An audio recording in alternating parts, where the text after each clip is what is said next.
If you're enjoying these videos, subscribe. Let YouTube know that I'm doing a good job by subscribing to the channel. Plus, you'll get notified when I have new videos coming out. And finally, if you're enjoying what I'm doing, give it a like. Just click on that thumbs up, and that way YouTube knows that you like it, and they'll pass it along to other people that might enjoy my content as well.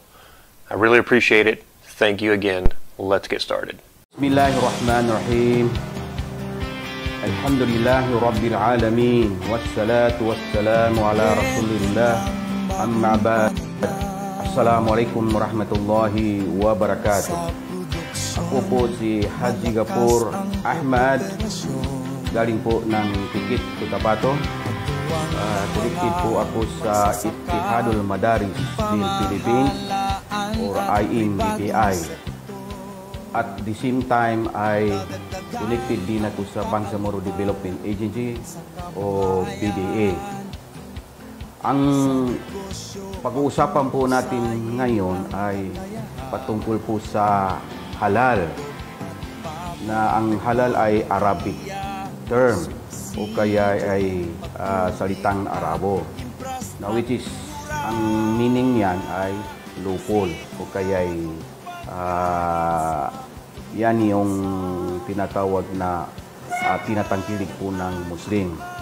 Itong halal ay universal na usapin ito, okay, universal na standard, na ibig sabihin ay ito ay tama, right, at saka ito ang dapat na tangkilikin ng mga tao, lalong-lalo na ang Muslim, na napag-aralan po natin sa turo ng Islam sa pamamagitan ng Holy Quran at saka turo ni Propeta Muhammad sallallahu alaihi wasallam sa kaniyang sunnah.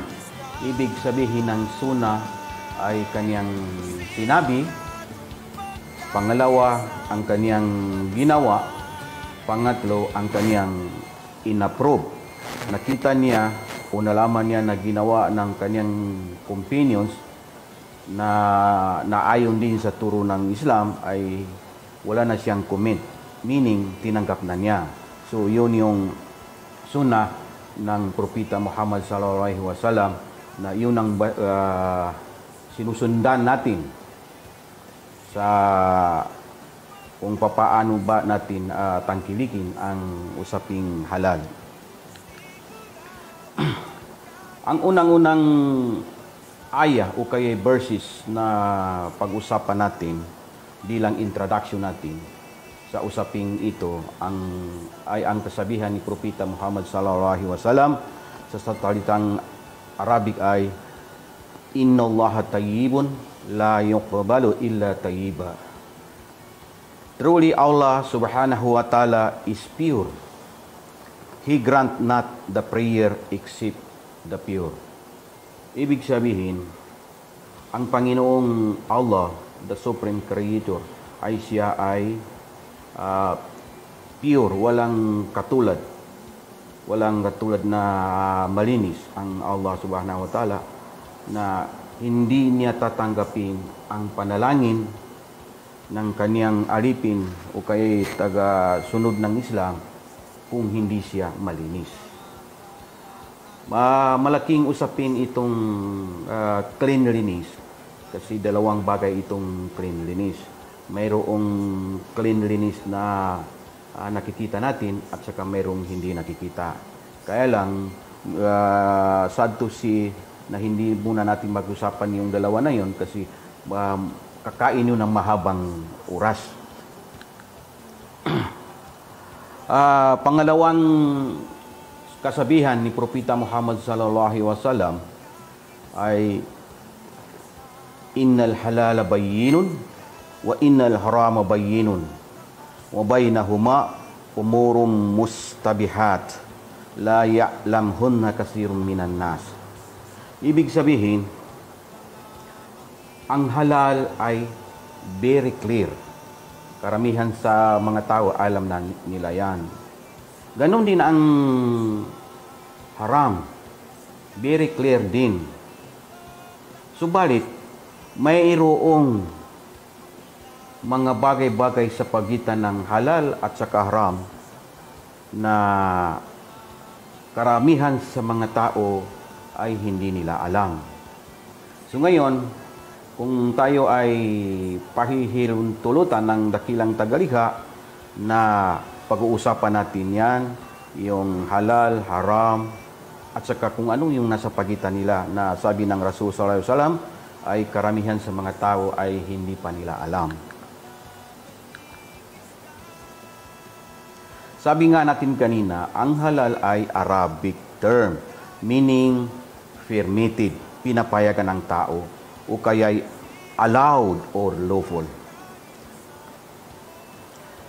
Ang halal kung pag-usapan in relation sa pagkain ay permissible. Pwedeng tangkilikin ng tao, sino man. At saka, yan yung mga dapat na kainin lang ng Muslim o kainan ng palataya sa Islam. Ang halal at saka haram ay seryosong usapin ito sa Islam. Hindi gawang biro lamang. Ito ay laganap na sa sangkatauhan. Kahit saan ka pinag-uusapan o makikita natin yung halal at saka haram. Ang halal ay ibig sabihin yung makatarungan. Makatarungan siya at saka fair business. Kung ikaw ay nagninegosyo, ay yung makatotohanan na negosyo at saka mga transaksyon. Kasama na rin dyan na pinapasukan din ng halal, yung pag-aalaga sa mga hayop na yung naaayon sa dapat na pag-aalaga sa mga hayop. At saka yung hindi nakakasira sa environment, pangangalaga sa inang kalikasan. At saka social justice ay pinapasukan din ng halal yan. Kumbaga, itong halal ay komprehibong usapin, kahit ano pinapasukan ito. Hindi lamang ito natutuon lamang sa pagkatay ng halal na hayop, gaya ng kambing, baka, karabaw, manok, o ano pa man dyan. Pati yung mga product ay pinapasukan din ng halal yan. At saka yung serbisyo, dapat ang serbisyo ay yung highest quality. Kasi may kasabihan din si Propeta Muhammad sallallahu alaihi wasallam na sabi niya, "Inna Allaha yuhibbu 'abdahu iza amila amalan ay yutqinahu." Ibig sabihin, mahal ng dakilang tagkalikha o Allah subhanahu wa ta'ala ang kanyang alipin na kung gagawa ng isang bagay ay dapat pagbutihin niya sa abot ng kanyang makakaya. Excellent. Kaya lahat ng kahit na serbisyo ay pinapasukan din ng halal.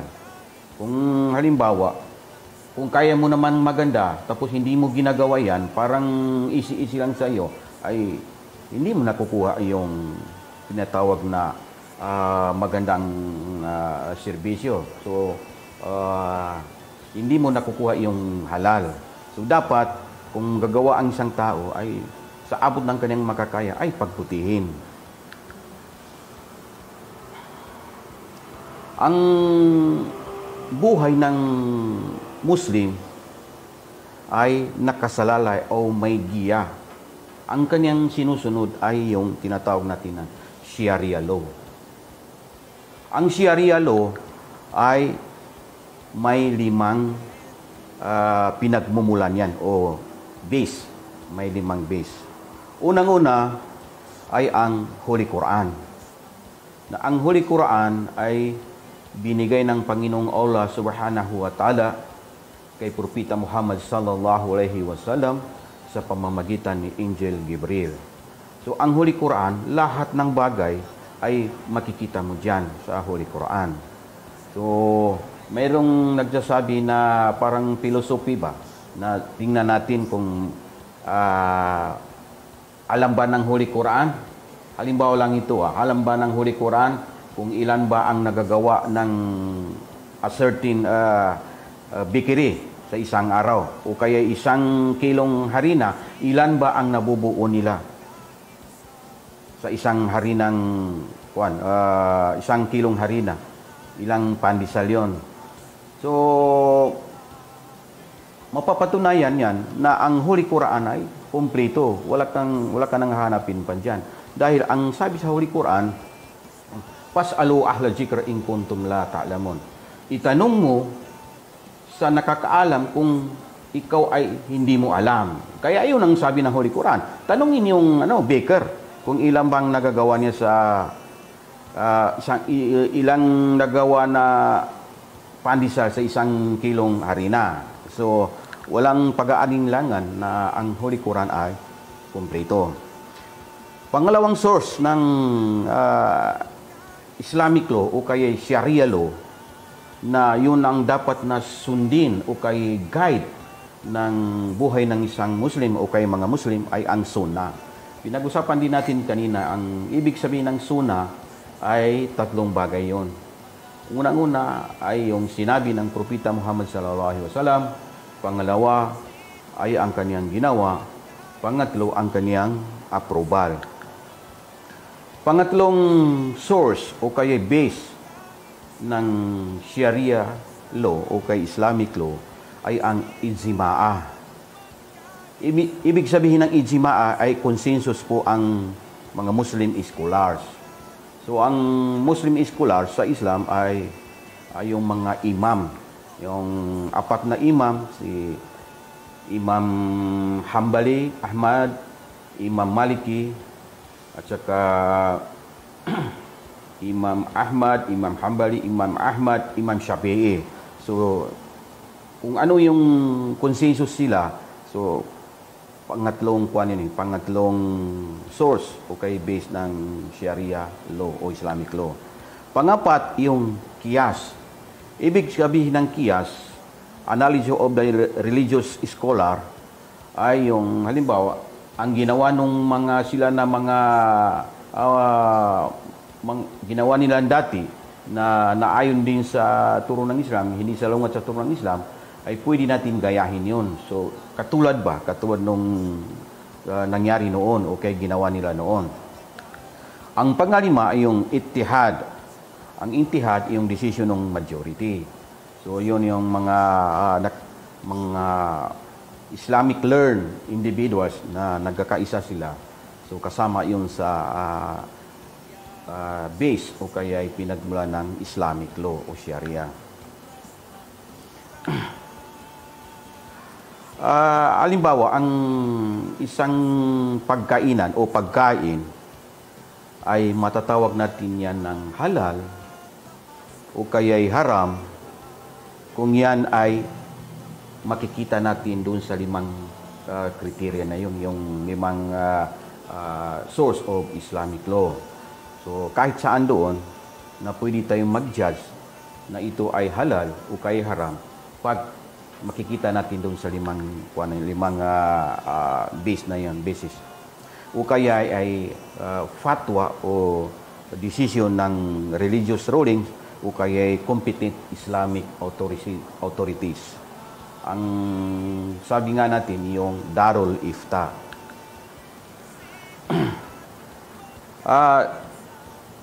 Kasama din sa principle of halal ay the original ruling is permissible. So, ang Allah subhanahu wa ta'ala, ginawa niya ang lahat ng bagay na ang originality niyan ay halal, allowable. Pagkatapos niyang ginawa ang lahat ng bagay, saka pa niya gi-segregate o gi-separate yung mga haram na nababanggit din naman sa Holy Quran. Mamaya, pag-usapan din natin yung mga haram na binanggit ng Allah subhanahu wa ta'ala sa Holy Quran. Na ang isang bagay ay walang walang tao na makapagsasabi na ito ay haram maliban lang kung mayroon kang evidence na ang evidence na yan ay manggagaling doon sa pinag-uusapan natin kanina na 5. Halimbawa, mayroong magkakaiba ng opinion, hindi magkakaisa, ay walang dapat na igiit niya ang kaniyang desisyon na ito ang tama sa akin, maliban lang kung mayroon siyang malakas na ebidensya o kaya ay nas. Ang ibig sabihin ng nas, yung proof of evidence, o di kaya ay ma-declare ng Darul Ifta. At saka higit sa lahat, yung makikita nga natin yung ebidensya o kaya proof doon sa pinag-usapan natin kanina na Islamic law o kay Sharia.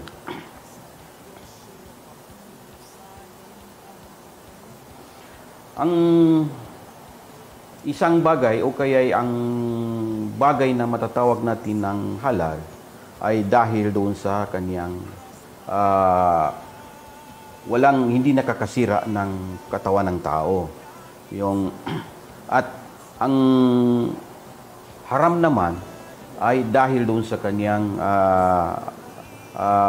harmful na halimbawa nakakasira ng katawan ng tao, nakakasira ng isipan ng tao, o kaya nakakasira ng kabuuan ng tao.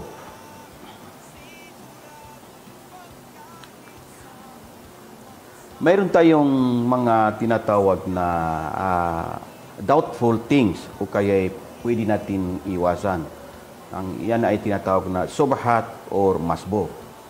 Ito ay ang original nito, ang status nito ay hindi nga siya klaro. Kung yan ba ay halal o kaya haram. So, nag-aalinlangan ang tao.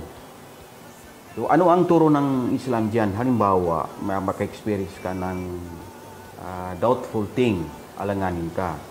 Sabi ng Propeta Muhammad sallallahu alaihi wasallam, "Da'ma yaribuka ma la yaribuka."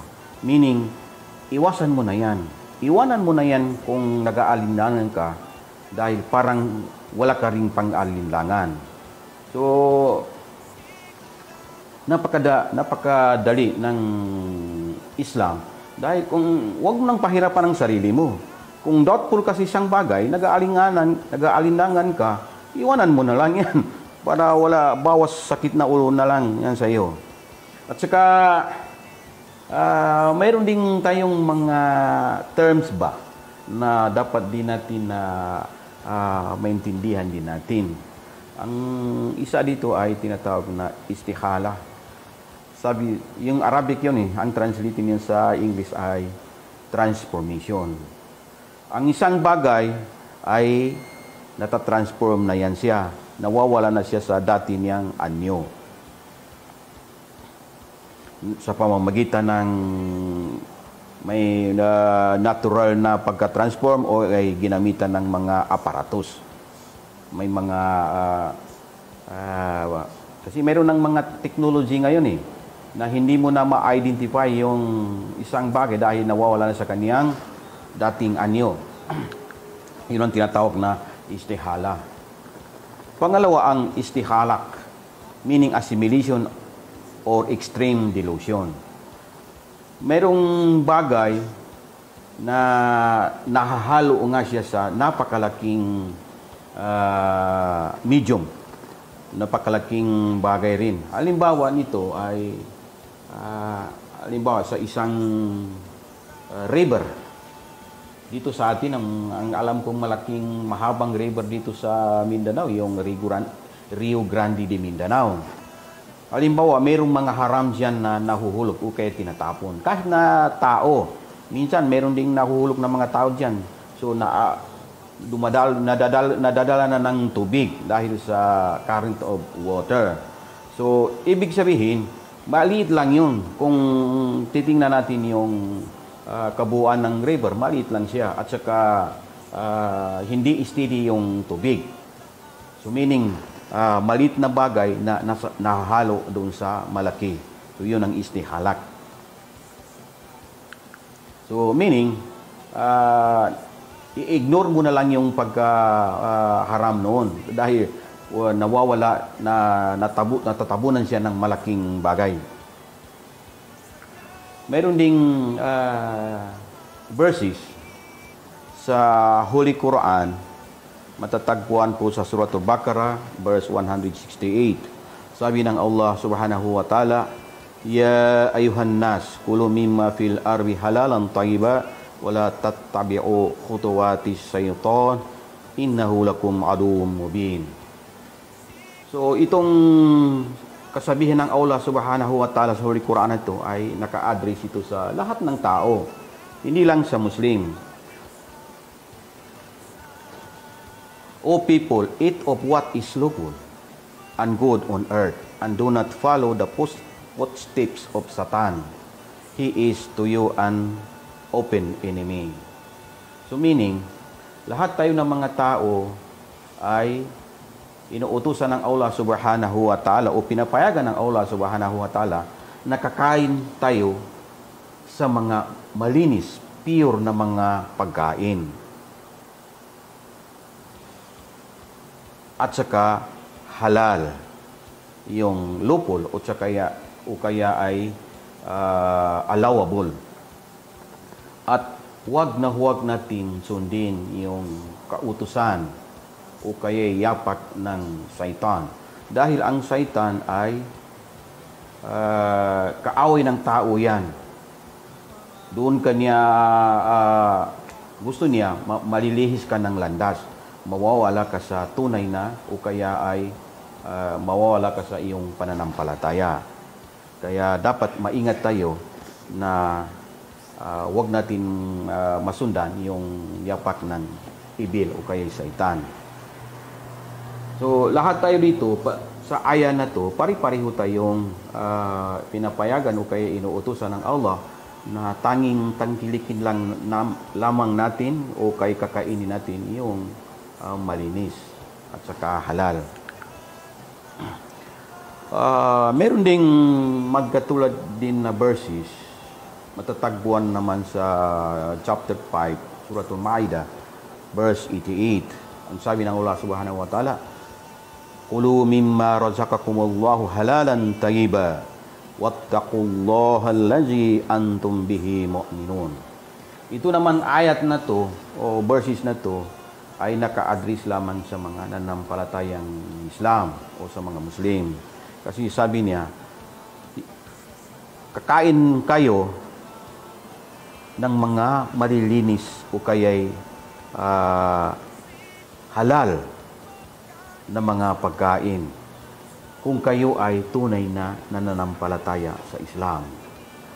So mahigpit na dito ang utusan ng Allah na kakainin lamang ng mga Muslim ay yung lupol o kaya'y halal at saka limpyo o kaya'y malinis. Ito now, meron ng verses na susunod na pag-uusapan natin ay yung tinatawag na naman na mga haram dito sa binanggit ng Allah subhanahu wa ta'ala sa Holy Quran o mga halal na bagay na nabanggit ng Allah subhanahu wa ta'ala sa Holy Quran. Sabi ng Allah subhanahu wa ta'ala, Yas'alunaka ma haza uhillu lahum qul uhillu lakumut tayyibat wa ma 'allamtum minal jawarih mukallibina tu'allimunahunna mimma 'allamakumullah. Meaning, nung panahon ni Propeta Muhammad sallallahu alaihi wasallam ay tinatanong nila si Propeta Muhammad sallallahu alaihi wasallam kung ano ba daw ang mga halal para sa kanila. So, sabi ng Allah, sabihin mo sa kanila, ya Propeta Muhammad sallallahu alaihi wasallam, ang mga halal para sa kanila ay yung mga pure, tayyibat, mga limpyo. At saka, kasama rin sa mga halal na yan, na binanggit ng Allah subhanahu wa ta'ala, ay yung mga, kasi panahon noon, ay ang pagkain lamang nila ay yung mga halal na hayop na nakukuha sa pamamagitan ng aso o pangangaso. So, merong mga aso na gitrain para makahuli ng mga hayop gaya ng usa o kaya'y mga kamil, ay kung makuha, mapatay ng na-train na dog na yon, yung mga aso, ang train na aso ay makakuha ng usa, kahit namamatay yon ay pwedeng kainin ng Muslim. Basta ang may-ari ng aso ay while na papunta sila doon sa sa pangangaso ay binasahan yan ng pangalan ng Allah Subhanahu wa Ta'ala ang aso. At saka ganun din ang falcon. Malaking malaking bird na pwede ring makakuha ng mga hayop na kung mapatay niya ang isang hayop ay pwede ring kainin ng Muslim. At saka kasama rin dito sa aya na to na yung mga bagay-bagay na ipinapaalam ng Allah Subhanahu wa Ta'ala sa atin na malinis o kaya ay halal. At saka tayo mismo ang nakakaalam na itong bagay nito ay malinis, na dapat natin tangkilikin bilang Muslim. At saka yung alam natin na marumi o kaya ay hindi pwede, not allowable, na tayo mismo ang nakakaalam. So, ang susunod na aya sa Holy Quran na makikita natin sa Suratul Ma'idah o Chapter Ma'idah verse 3 ay ipinapahayag ng Allah Subhanahu wa Ta'ala sa atin yung mga haram. Pagkatapos niya likhain ang lahat ng bagay na halal ay disiparit naman niya ang mga haram, at ito na nga, sinabi nga niya sa Suratul Ma'idah, Bismillahirrahmanirrahim, Hurrimat alaykumul maitatu wad-damu walahmul hinzir wa ma uhilla li ghairillahi bih wal munhanikatu wal mawquzatu wal mutaraddiyat wan nahtihat wa ma akala sab'u illa ma zakkaitum wa ma zubiha ala nusub al-ayah. Medyo mahaba-haba na verses ito. So, hindi na natin tapusin ito dahil nabasa na natin ang ng umpisahan. Sabi ng Allah Subhanahu wa Ta'ala, ang mga haram o kaya forbidden to you, hindi pwedeng kainin ng Muslim o kaya lahat ng tao, ay yung namatay na ng hayop na hindi na nakatay. Pangalawa ay yung blood. Na itong blood na to, yung blood na sabi sa Arabic ay damul maskuhan. Meaning, yung blood na umaagos o kaya ay blood na natatapon, ay yun yung blood na haram. Kasi yung karni, pagkatapos katayin, mayroon pa ring mga dugo na natitira doon sa karni na hindi na siya umaagos, na halal na yon. Ang ibig sabihin ng haram na dugo dito ay yung kinakatay yung isang hayop, halimbawa baka o kaya kambing, ay umaagos na dugo, tapos kukunin mo yon at patigasin mo, lulutuin mo, ay yun yung haram. At saka with respect sa mga kapatid natin na nanampalatayang Kristiyano o non-Muslim, ay yung lahm. Meaning ng lahm, yung meat of swine. Na yan ay nasasaad din kasama doon sa ipinagbabawal ng Allah Subhanahu wa Ta'ala, yung meat ng swine o kaya'y baboy. Hindi talaga pwedeng kainin ng Muslim yon. At saka yung kinatay naman na hindi pangalan ng Panginoon o Allah ang binabasa while na kinakatay yung isang halal na hayop. So, mauuwi din yun sa haram. Hindi rin pwedeng kainin ng Muslim. At saka yung hayop na halal ang origin niyan, halimbawa, baka, manok o kaya ay kambing na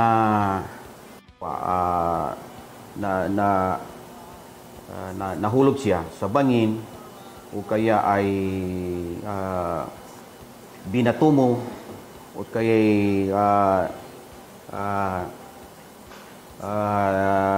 gibalibag o sinuntok mo dyan tapos namatay yung isang hayop o kaya kahit na anong klaseng pagkamatay, violent blow ba yan siya o anong pagkamatay ng isang hayop na maliban sa kinatay na binasa ang pangalan ng Allah Subhanahu wa Ta'ala ay haram din.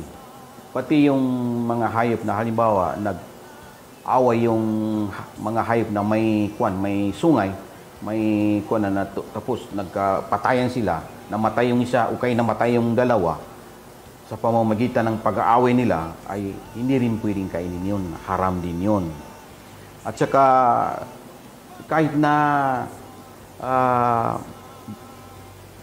halal din na hayop at kinatay siya tapos iniaalay sa ibang Panginoon o kaya sacrifice sa halimbawa sa ibang pananampalataya ay hindi rin pwedeng kainin ng Muslim yun dahil haram din yun. Mayroon tayong mga kasama din sa mga definition na pag-uusapan natin. Kasi sa ngayon ay maraming mga tao na masyadong maaga o kaya ang bilis nilang mag-decide o magsabi na yan ay haram o kaya ay halal na hindi man lamang dumaan doon sa masusing pagsusuri o kaya yung pinag-usapan natin na basis ng Sharia law. At saka walang tunay na nakakaalam sa Islam ay agad-agad sila magsabi o kay magdesisyon na ito ay halal o kaya'y haram. Meron tayong sinasabi na fard, meaning compulsory, o kaya'y halal, lawful. Almost similar yung fard at saka halal. Ang pagkakaiba lang ng kaunti, ang fard ay kailangan gagawin mo talaga yon. Ang halal, meaning lawful lang siya. So, hindi ibig sabihin na kung hindi mo nagagawin yung halal, ay magkakasala ka na. Pero ang fard, talagang gagawin mo talaga yun. So, ibig yun, almost the same siya. So, meaning ng fard o kaya halal, halimbawa, if the request to do an action is decisive. Sa pag-uutos, sa gawin mo yan ay firm. Talagang mabigat ang pagka-command o pagka-request sa'yo, pag-utos sa'yo na gagawin mo talaga. O kaya'y fard or wajib. Parehong meaning yon. Ang taong tumatangkilik o kay gagawa ng fard o kay halal ay mayroon siyang reward na manggagaling sa Allah Subhanahu wa Ta'ala, insyaAllah. Ang tao naman ang umiiwas sa halal o kaya fard, hindi niya gagawin. Siyempre, may punishment na matatamo niya yung galit ng dakilang tagalikha. Dahil kasi compulsory yun dapat mandatory. Gagawin talaga ng isang tao o kaya Muslim na nanampalataya sa Islam. So yun yung ibig sabihin ng fard, wajib, or halal. Dapat tangkilikin talaga ng tao o kaya Muslim. Kasi kung gagawin niya, inuulit natin. Kasi sabi nga natin kanina, ito ay hindi gawang biro na usapin ang halal. So dapat ang tao ay gagawin talaga niya ang fard or wajib o di kaya halal para meron siyang aasahan na reward magmumula sa Allah Subhanahu wa Ta'ala. At kung iiwanan naman niya, hindi niya gagawin, ay meron siyang punishment galing sa Allah Subhanahu wa Ta'ala. Ang susunod ay ang tinatawag na haram, prohibited o kaya unlawful. Kapag ang kautusan, instruction na compulsory talaga, hindi talaga pwedeng gagawin o kaya firm ang pagka-instruct na huwag gawin, ay yan yung haram. Na kapag ang tao ay gagawin niya o kaya kakainin niya yung haram na isang bagay, ay mayroon siyang punishment. Magkasala siya sa Panginoong Allah Subhanahu wa Ta'ala. Kapag iiwanan naman niya, hindi niya gagawin ang haram, ay mayroon siyang reward, inshallah. So, yun yung pagkakaiba ng halal, fard, wajib, sa haram o kay unlawful, na ang halal, wajib, at saka fard, kung gagawin mo, may reward ka. Dito naman sa haram, prohibited, unlawful, kung gagawin ka, may punishment ka. Sa halal, wajib, o kaya'y fard, kung iiwasan mo, hindi mo gagawin, mayroon kang punishment. Magkasala ka. Ang halal, ang haram, kung yan ay iiwasan mo, ay mayroon kang reward. So, yun yung pagkakaiba. Mayroon ding tinatawag na mandub, mustahab, sunnah or nafila, recommended sa English. Kapag ang instruction sa kautusan na gawin mo ang isang bagay ay hindi nga siya firm,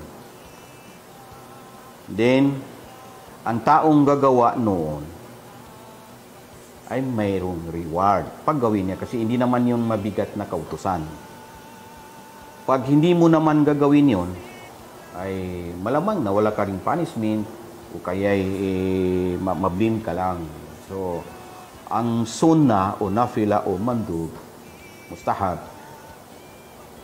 ay pag gawin mo yan, ay meron kang aasahan na reward sa Allah Subhanahu wa Ta'ala. Pag hindi mo gagawin, iwanan mo yan, ay wala naman punishment. Maybe meron ka lang mablame ka lang.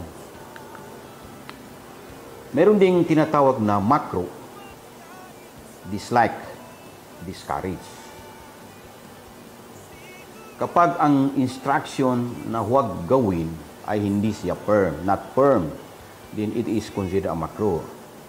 Ang taong gagawa niyan ay pwede siyang may reward o hindi naman niya gagawin, baka pwede siyang mapanis o kaya'y blame. So meaning, depende ito sa paggawa mo sa isang bagay. Kung sobra naman ang paggawa mo ng makruh, ay malamang na may punishment ka niyan, masisira ng katawan mo niyan o kay pag-iisip mo o kay kabuuan ng pagkatao mo.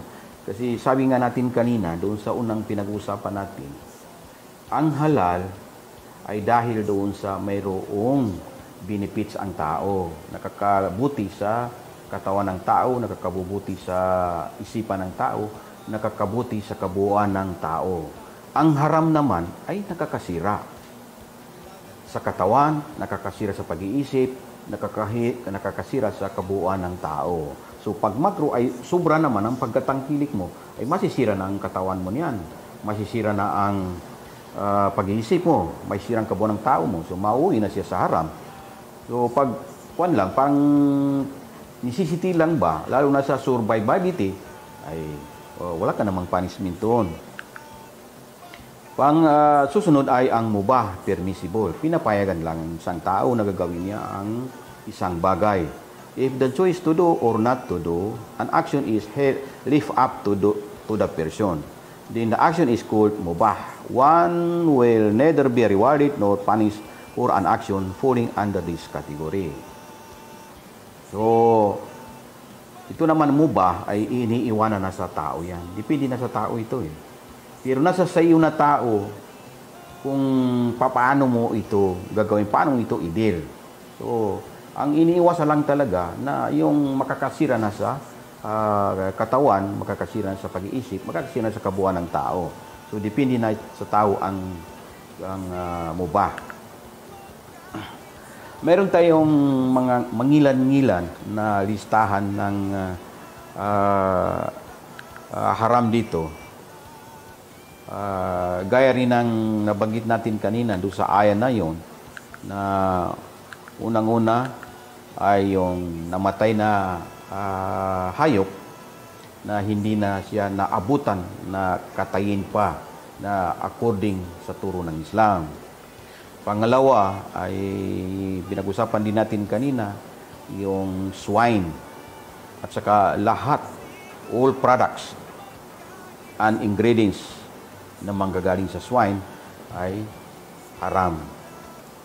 Yung carnivorous animals with fangs, meaning yung mga animal na kumakain ng kapwa animal na mayroong sungay. At saka yung mga birds o free with sharp claws, yung mga matatalas ang kuko ng mga birds. At saka mga animals, mga insects na living underground o dito nakatira sa ilalim ng lupa, doon namuhay sa ilalim ng lupa. Mga pagkain, kahit anong pagkain na dedicated to idols, yung ibang sinasamba maliban sa Allah subhanahu wa ta'ala. At saka sabi nga natin kanina, yung flowing or congealed blood, umaagos na dugo. Kasama rin sa mga nabibilang sa haram, yung kahit anong klaseng intoxicant na inumin. Nakakalasing na inumin ay haram din yan. At saka yung nakaka-addict na mga gamot, yung iba na yung pakay mo ba?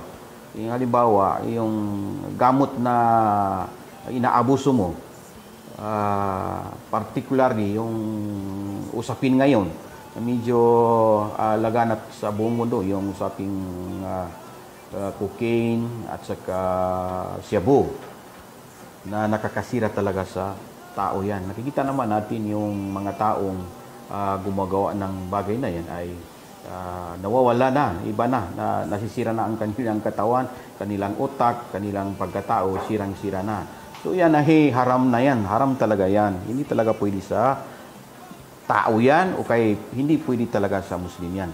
So ito, konti lang yun kasi ang daming mga na-identified na haram na which is kung i-research naman natin, search natin sa internet ay makikita din natin yung mga nakalaan o kay nasasabi doon ng mga haram. So ito yung panawagan natin ba na with respect sa mga ibang pananampalataya, no? Ang Islam ay talagang iniingatan niya talaga na masira ang tao, katawan ng tao, pag-iisip ng tao, tao as a kabuuan. Iniingatan talaga ng Islam. Kaya tayo ay medyo nag-aapila, nanawagan tayo, nag-advocate tayo na mayroon din naman halal na mga bagay na yan lang ang tangkilikin natin. As much as possible ay medyo iwasan na natin yung tinuran o mga bagay na mga haram na nakikita naman natin na nakakasira sa tao. Pag gagawin ng mga tao yung halimbawa isang Muslim o kay community, yun na lang tangkilikin yung mga allowable, permittable o kay halal, part o kay wajib. So, ang mga tao na yan ay masasabi natin na yan yung mga society na sumusunod sa kautusan ng dakilang tagalikha, Society of the Perfect Sharia. Yung pinag-usapan natin kanina na Sharia, Islamic law, na mayroong 5 sources. So, ang Muslim ay sumusunod ay ang Sharia law ay siya ang bumubuo, gumagawa ng Muslim society. Hindi Muslim o kay tao ang gumagawa ng Sharia. Kasi ang Sharia ay tapos na yan eh. Galing sa Panginoon yan. Kumbaga, revelation from our Almighty Allah na hindi pwedeng baguhin ng tao yan. So, ang Sharia na yan ay siya ang nagpapanday, siya ang bumubuo ng Muslim community. O kaya iyan ang guide o kay pattern ng Muslim community. Sabi ng Allah Subhanahu wa Ta'ala sa Holy Quran, Al-yawma akmaltu lakum dinukum wa atmamtu alaykum ni'mati wa raditu lakumul Islam madina. Al-ayah. Sabi ng Allah, this day I have perfected your religion for you, completed my favor upon you, and have chosen for you Islam as your religion. Sa araw na ito ay gikumplito ko na. Sinabi nga natin kanina na lahat ng bagay ay makikita natin sa Holy Quran. Walang naiwan dyan. Walang iniwanan ang Holy Quran. So, kumplito na ang relihiyong Islam na sabi ng Allah, inuutosan tayo ng Allah na ito yung magiging relihiyon ninyo. Mahalin ninyo na relihiyon ang Islam with respect sa mga kapatid natin sa ibang pananampalataya. Napag-uusapan natin ito kasi ang topic kasi natin yung halal eh.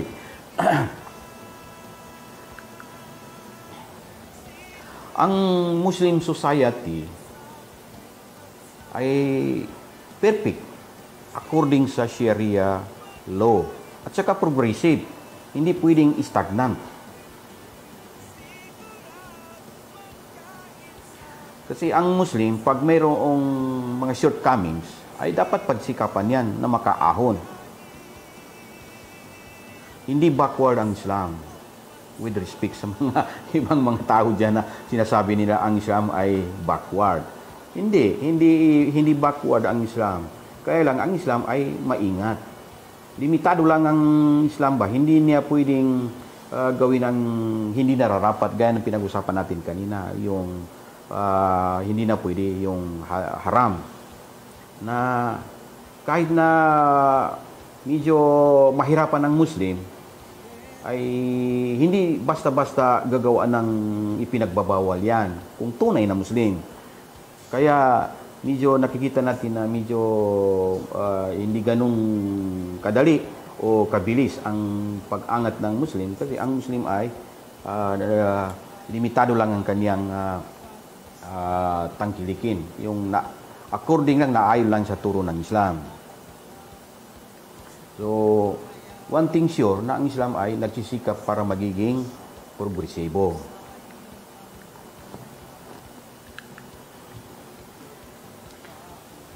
Ang Muslim ay open to growth at saka develop. Kasi sabi ng Allah Subhanahu wa Ta'ala sa Holy Quran, huwa ansakum fil ardi wasta'marakum fiha. Meaning, ang Allah Subhanahu wa Ta'ala ang naglagay sa atin dito sa mundong ibabaw.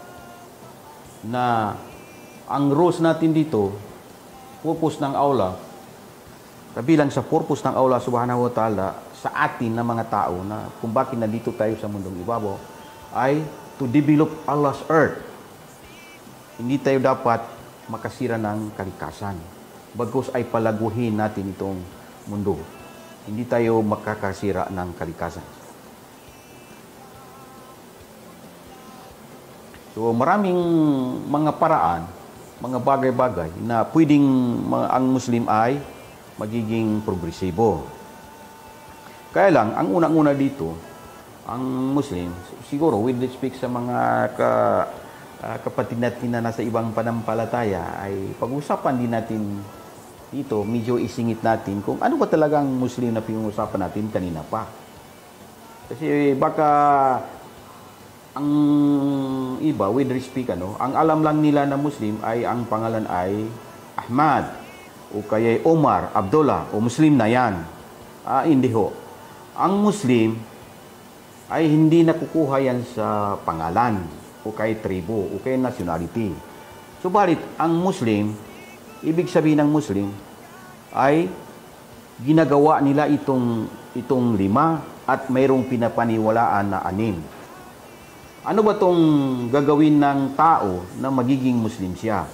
Kahit na anong pangalan niya, anong nationality niya, Amerikano man yan siya, Japanese man siya, Chinese man yan siya, Afrikano man yan siya, o tribo niya, Maranao, Teduray, Ilonggo, Ilocano, ano man yan siya, basta gagawin niya itong 5, ay siya ay tunay na Muslim. Ano ang 5? Unang-una yung isa puso niya, sabihin niya, at isa puso talaga ang tinatawag na testimony. Sabi sa Arabic, Ashhadu la ilaha illallah wa ashhadu anna Muhammadar Rasulullah. Meaning, I testify that there is no God but Allah subhanahu wa ta'ala, and Prophet Muhammad sallallahu alaihi wasallam is His messenger. Yun yung una. So, wala ka naman ang ginagawa. Sasabihin mo lang yun. Ashhadu la ilaha illallah wa ashhadu anna Muhammadar Rasulullah. Pangalawa, ay gagawin na niya ng isang tao ito, yung 5 times prayer. 5 beses, compulsory, mandatory na prayer sa isang araw. Pangalawa, magbigay siya ng zakat, paying zakat. Pag-usapan natin mamaya kung may oras pa tayo, kung paano magbigay ng zakat at sino bang magbigay ng zakat. Meaning, give alms. Pangatlo, fasting during the month of Ramadan. Meaning, malapit ng Ramadan ngayon, siguro nasa May. Mag-start siguro sa May ang Ramadan. So, mag-fasting ang tao the whole month of Ramadan sa tuwing araw. Sa gabi, pwede naman kakain. So, yun yung pang-4 na gagawin ng isang tao. Pang-5, yung pilgrimage to the house sa Kaaba. Kung kakayanan ng gastos mo, papunta doon sa Makkah at saka meron kang maiiwanan na panggastos sa pamilya mo, habang nandoon ka sa pilgrimage, mag-pilgrimage o kaya'y mag-hajj. Sabi sa Arabic, mag-hajj. So, yun yung 5 na gagawin ng isang tao na magiging Muslim siya. At meron siyang 6 na dapat na paniniwalaan na walang pag-aalinlangan. Ano ba itong 5 na dapat din na gusto ko ring isingit dito kasi pinag-usapan natin dito ang Muslim na kailangan din na maintindihan natin para malaman natin at saka pwede natin ma-identify kung totoong Muslim ba yan o hindi. Kasi ang karamihan, halimbawa ang tao ay nakapangalan Abdullah, ay Muslim na yan. Kahit na si Abdullah, kung hindi niya ginagawa itong 5, hindi siya Muslim at hindi siya naniniwala dito sa 6. Ano ba itong 6 na to? Unang-una, amantu billah. Meaning, naniniwala siya na mayroong talaga Panginoon ng Allah subhanahu wa ta'ala. Nang ang Allah subhanahu wa ta'ala ay siya ang makapangyarihan sa lahat. Siya ang gumawa ng lahat ng bagay. Siya ay wala siya dito sa mundo. Nasa above heaven siya. Kasi ang mundo, napakaliit lang sa kanya. At saka napakarumi. Kasi ang tawag natin, ang pangalan ng Allah ay Allahu Akbar. Siya ang pinakamalaki, mas malaki sa kanyang ginawa. Ginawa niya ang mundo, buwan, bituin at saka araw. Siyempre, mas malaki ang gumawa kaysa kanyang ginawa.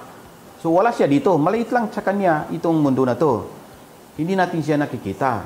Pero alam niya, lahat kahit pintig ng ating puso ay utak ay alam ng Panginoon ito.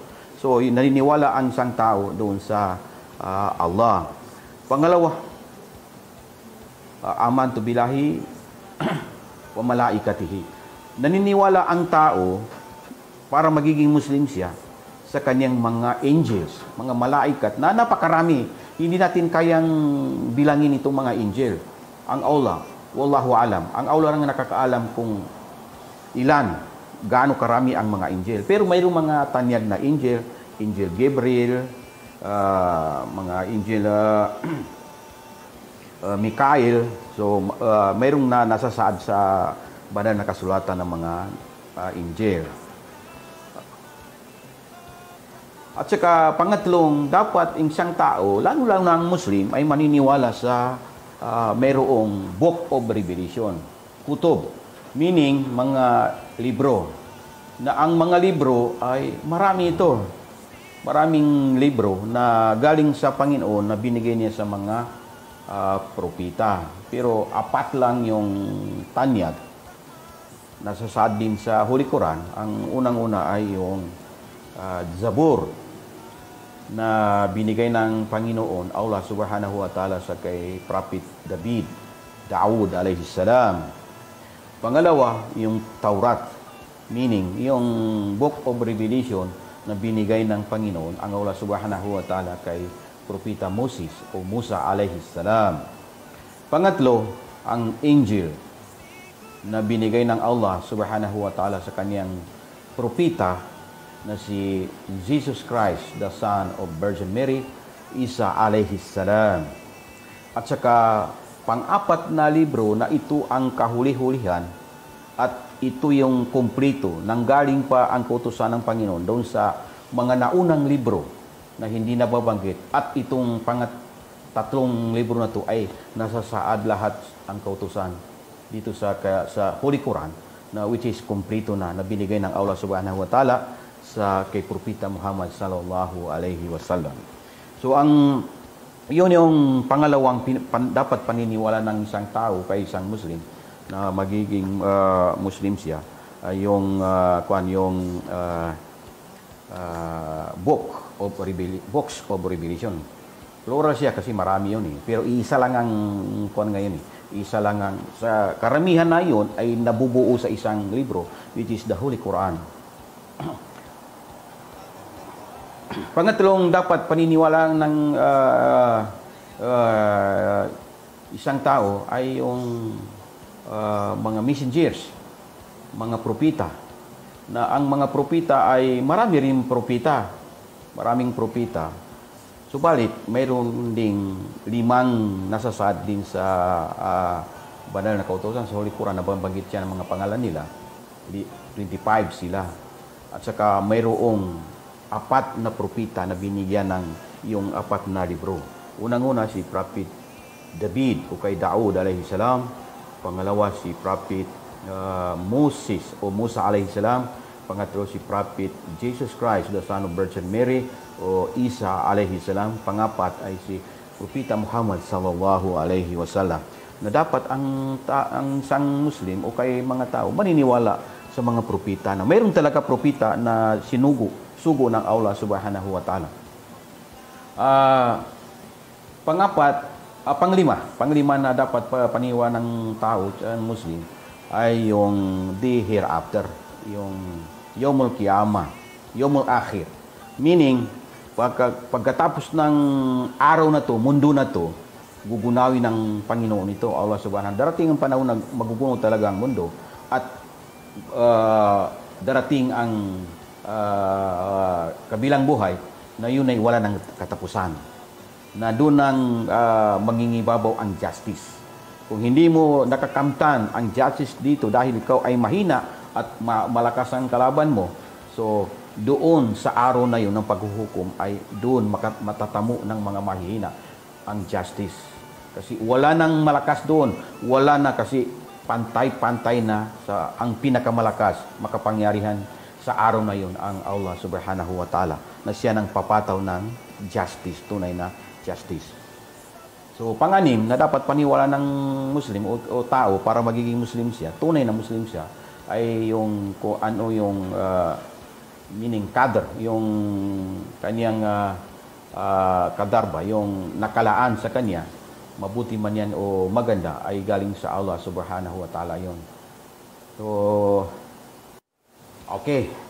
So, pagpapatuloy natin yung ating magandang talakayan, so napag-usapan natin na ano ba talaga ang Muslim? Pinapakilala ko lang sa mga Muslim din, pati yung sa mga kapatid natin sa ibang pananampalataya, na ano ba talaga ang Muslim?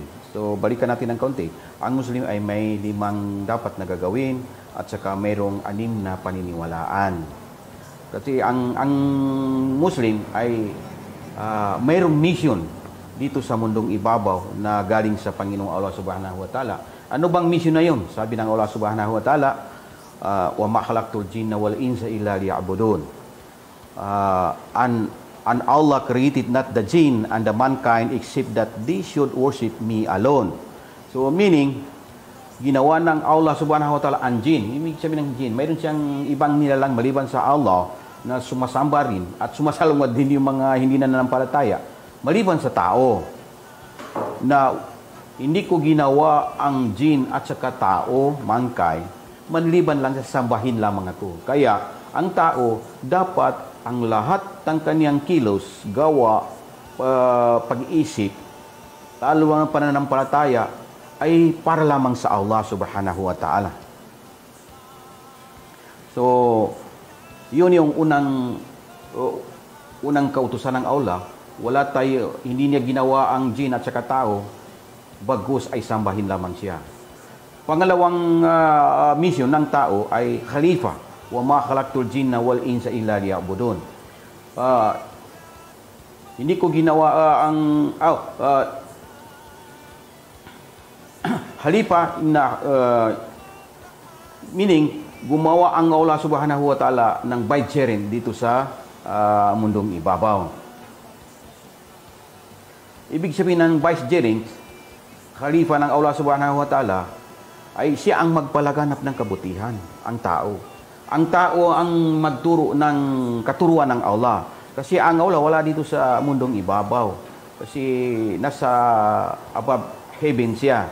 At tayo ng mga tao ang magpalaganap ng kaniyang kautusan. At tayo ng mga tao ang magbabawal ng kaniyang ipinagbabawal. Kaya tayo ay khalifa o kay vicegerent ng Allah Subhanahu wa Ta'ala.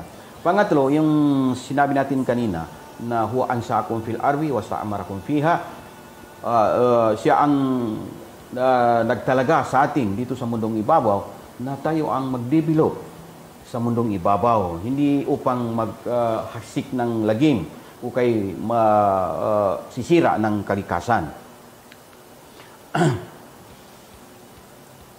At ang mga tao, ang Muslim ay ipag-utos ang maganda at ipagbabawal ang masama.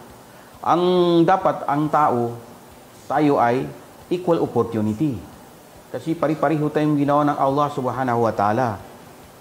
Equal tayo. Kasi ang Propeta Muhammad sallallahu alaihi wasallam gipadala ng Allah Subhanahu wa Ta'ala dito sa mundong ibabaw para sa sangkatauhan. Equal tayo. Walang lamangan.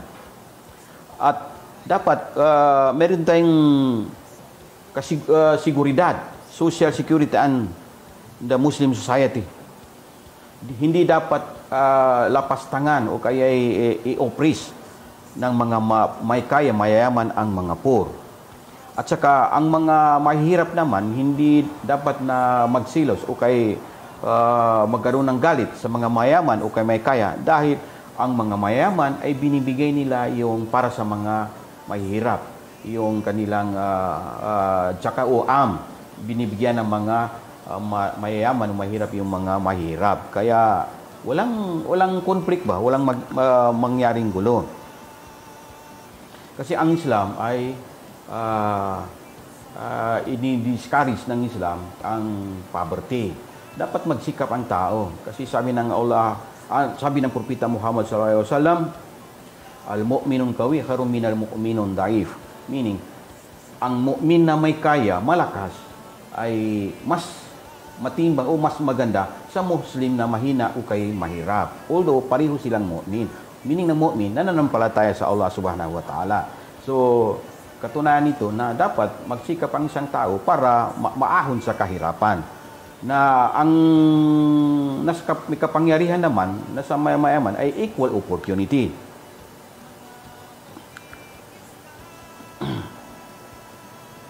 At saka kung ang isang tao ay maghuhukom, ay yung just. Para, kasi lahat ng halal, fardu wajib, ay pinapasukan yan. Lalo mo na sa paghuhukom. Dapat fair ka sa mga tao. Kasi sabi ng Allah Subhanahu wa Ta'ala sa Banal Quran, wa idza hakamtum bainan nasi an tahkumu bil adl. Kung kayo ay maghuhukom sa pagitan ng mga tao, dapat justice kayo, pantay-pantay. Kung ano yung makatotohanan. Dapat ang tao ay sinusuportahan niya ang kanyang mga kapitbahay o kay community na walang diskriminasyon. Yan ang tinatawag natin na social security and mutual support. At saka dapat ang tao, ang Muslim ay magbigay ng portion ng kanyang ari-arihan, alms o kay zakat sa Arabic. Sabi sa Holy Quran, sa Surah At-Taubah, verse 103, "Khudz min amwalihim sadaqatan tutahhiruhum wa tuzakkihim biha wa salli alaihim." Meaning, kunin ninyo ang zakat. Pag-usapan natin mamaya kung ano bang zakat, paano magsaka. Yung kabahagi ng kanilang ari-arian, kayamanan, para pamigay sa mga nangangailangan. So, ito na nga, yung zakat, pag-usapan natin kung para kanino ba tong zakat na to. Ang zakat, sabi ng Allah Subhanahu wa Ta'ala, "Innamas sadaqatu lil fuqara'i wal masakin wal amilina 'alaiha wal mu'allafati qulubuhum wa fir riqab wal garimin wa fi sabilillahi wa bani sabil faridatan minallahi wallahu alimun hakim." Meaning, ang zakana yan, ang portion ng kayamanan o pagmamayari ng mga mayayaman o may kaya ay para sa mga poor, yung mga bigar, at saka para sa mga mahihirap, sa Arabic, miskin. At saka para din sa mga taong taga-kulikta o kay kolektor ng alms na yan, zakat na yan. At saka yung mga tao na bagong, halimbawa, bagong pasok sa Islam, at saka yung, halimbawa, yung kung mayroon lang mga tao na, yung captives ba? Yung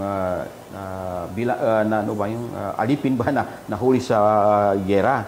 At saka yung tao na lubog na sa utang, yung hindi na makahon sa utang ba, pero ang pagkakautang niya ay dahil sa pamumuhay niya sa kanyang pamilya at saka para sa pananampalataya, hindi yung nagkautang siya dahil lang nagsusugal siya. Hindi pwede yon. At saka yung para sa mga taong nag-i-struggle para sa mangingibabaw ang kautusan ng Allah Subhanahu wa Ta'ala. At saka yung mga traveler ba na na-stranded, na wala ng gastos, ay yun yung 8 na doon binibigay yung zakat. Paano naman mag-zakat? Ito yung pinaka-importante. Kasi ma-relate din ito sa halal na halimbawa pag-aalaga ng mga kambing, mga baka, o kaya sa agriculture. Tayo na nasa agriculture, matatawag natin ng halal ang ating agriculture, pag-aani, kung naaayon sa magbibigay tayo ng zakat. So ito na nga, mayroong mga kriteria kung paano magbigay ng zakat. Halimbawa, rice, palay, corn, o kay munggo.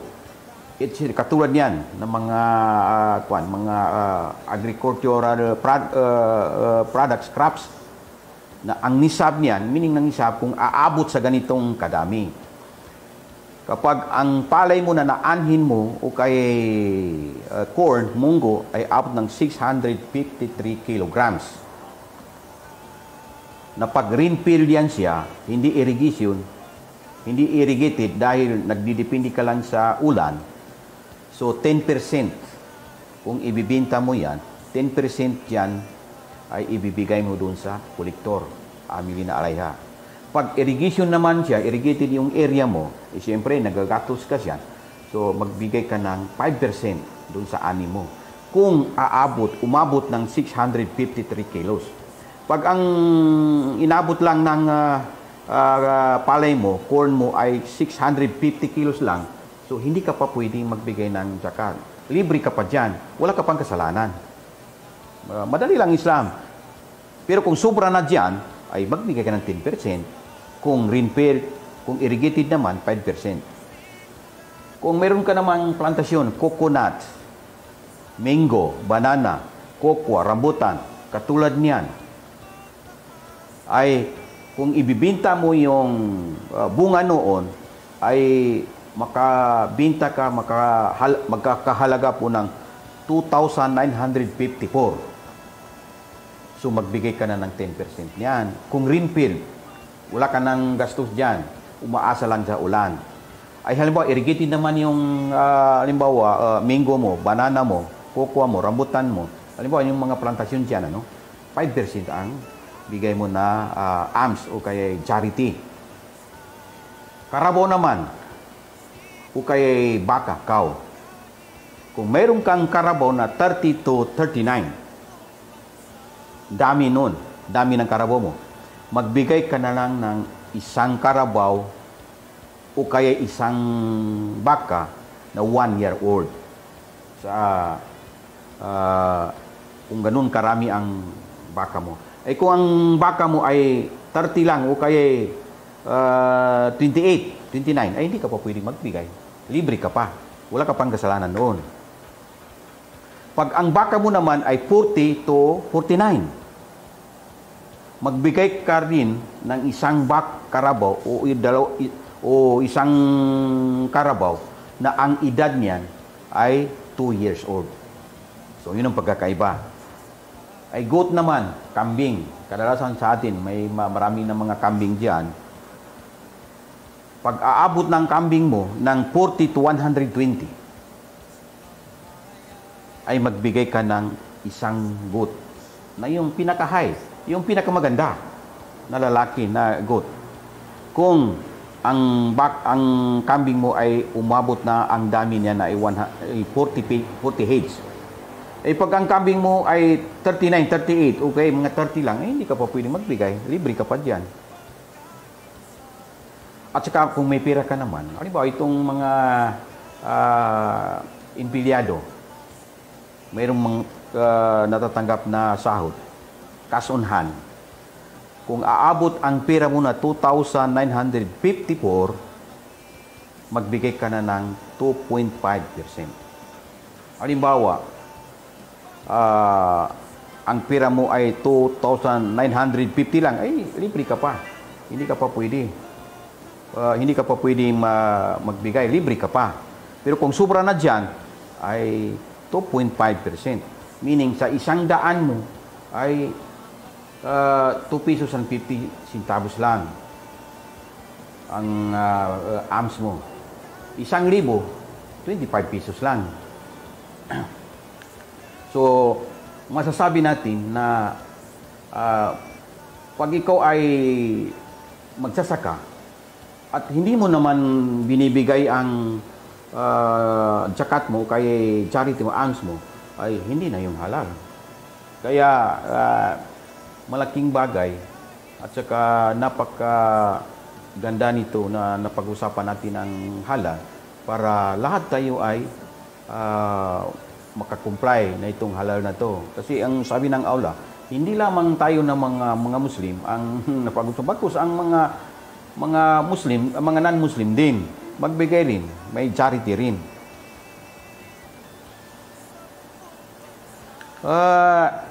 Yun yung sabi natin na mauwi sa halal yung ating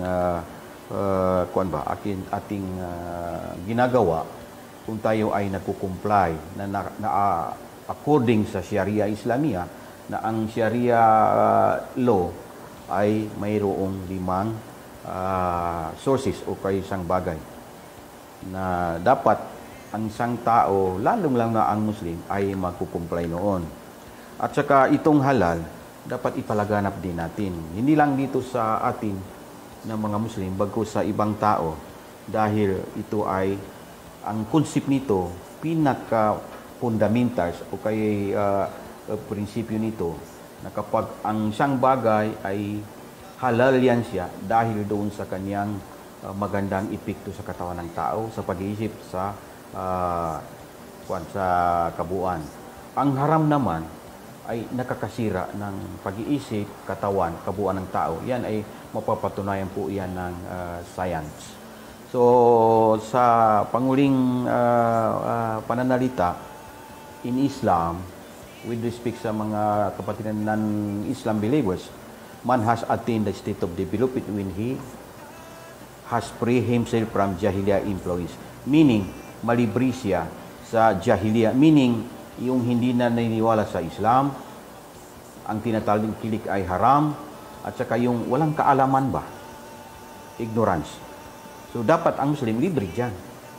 Dapat ang Islam ay may taguyod niya, ang matangkilik niya ay yung allowable, lawful, o kay halal. Pangalawa, has successfully accomplished the reason why he is created. Magampanan niya na maayos kung bakit siya ginawa ng Panginoon. Balikan natin. Unang-una, ginawa siya para sambahin ng Allah.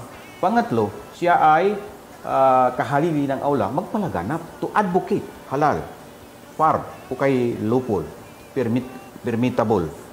Pangatlo,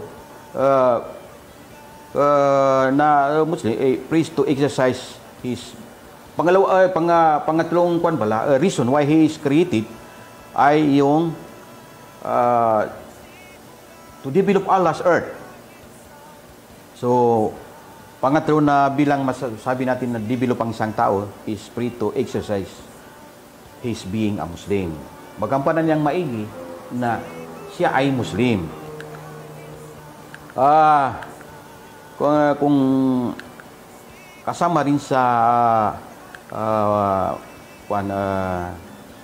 panguling pananalita natin, iiwanan natin, ay ang tao, human being, ay lalo-lalo na ang Muslim, ay tangkilikin lamang ang kautusan ng Allah na naayon sa turo ng Propeta Muhammad SAW. So yan ang tinatawag natin na amal saleh. Virtuous deeds na ang Quran mismo ang nagsabi na yan ay lawful, halal, para ang tao ay mapunta sa Jannah o paraiso ng Allah Subhanahu wa Ta'ala. Lastly, but not the least, sabi ng Rasul sallallahu alaihi wasallam, mautul alfu abidun kaimul layli saimul nahari ahwanum minal mautul aqilum basirum bihalalillahi wa haramihi. Meaning, ang pagkamatay ng libong nananampalataya ay nagsisimba sa gabi, meaning nagsasala ng tahajjud o yung mga sunna sa gabi, at saka nagpuasa sa araw, na libo-libong isang bisis lang niyang mamatay, hindi pa yan yung pinaka malaking dagok na nangyari sa Muslim. Although masakit yun, pero mas masakit, mas malala o kay malaking dagok na mamatay ang isang tao na alam niya ang halal at saka haram at saka ipinapalaganap niya. Ginagawa niya, ipinapalaganap niya. Gaya ng ginagawa natin, gaya ng ginagawa mo sir, gaya ng ginagawa ni ma'am, gaya ng ginagawa ng nating lahat na inaalam natin, pinag-aaralan natin ng halal at tinatangkilik natin, ipinagbabawal natin, hindi natin ginagawa ang haram at ipinapalaganap natin yung magandang kautusan na yan, na yun yung, kung mawala tayo, yun yung pinakamalaking kawalan. So walang permanente dito sa mundong ibabaw, lahat tayo mawala, lahat tayo mamamatay. Kullu man alayha fan, lahat tayo ay subject to perish. Dapat ang iiwanan natin dito sa mundong ibabaw ay tatlong bagay. Kasi kapag mamatay ang isang tao, lahat ng bagay mapuputol na sa kanya. Maliban lang sa tatlo. Ano ba yung tatlo na yon? pag nagbigay ka ng charity.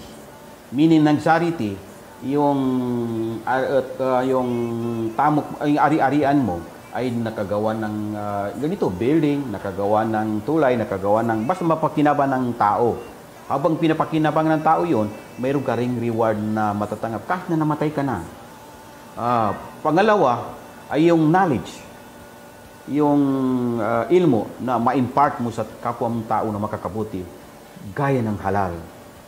Pangatlo, yung sibling mo, yung mga anak mo na magagawa ng mabuti, mananampalataya sa Panginoon, na ipanalangin kanila na kahit mawala ka na, so yun yung tatlong bagay, sabi ng Rasul sallallahu alaihi wasallam, "Iza mata ibnu Adam in kata amaluhu illa min salahin asadakatun jariyah au ilmun yantafa'u bih au waladun sahih yad'u lahu wa billahi taufiq wal hidayah." Wassalamualaikum warahmatullahi wabarakatuh. Subhanakallahumma wa bihamdika nasyhadu an la ilaha illa anta nastaghfiruka wa natubu ilaik.